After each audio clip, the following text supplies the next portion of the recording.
Flashcards are one of the most powerful ways to study, but let's be honest, making them takes forever. What if AI could create them for you instantly? In this video, I'll show you how to make smart, personalized flashcards with Perplexity AI, faster, clearer, and ready to use for any exam. First, go to perplexity.ai. It's free and super easy to use. Perplexity is more than just a search engine. It's an intelligent workspace where you can create your own AI study tools. Once you're there, click Create a Space and give it a name like Flashcard Maker. In the description, tell the AI how it should act. For example, you're a study assistant that creates flashcards from any text.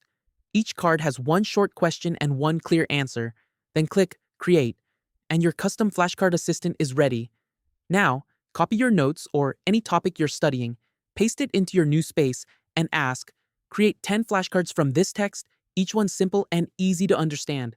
In just a few seconds, you'll have organized flashcards ready for review, perfectly formatted and easy to memorize.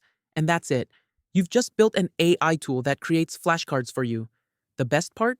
You can do it for any subject, science, history, languages, whatever you're learning. With AI, you spend less time preparing and more time mastering what really matters. If you want to keep improving your study methods with AI, subscribe to AI Study Lab and turn on notifications because this is just the beginning. New tools, new strategies, and smarter ways to learn are coming your way. And if you found this useful, share it with a friend. Help them study smarter too.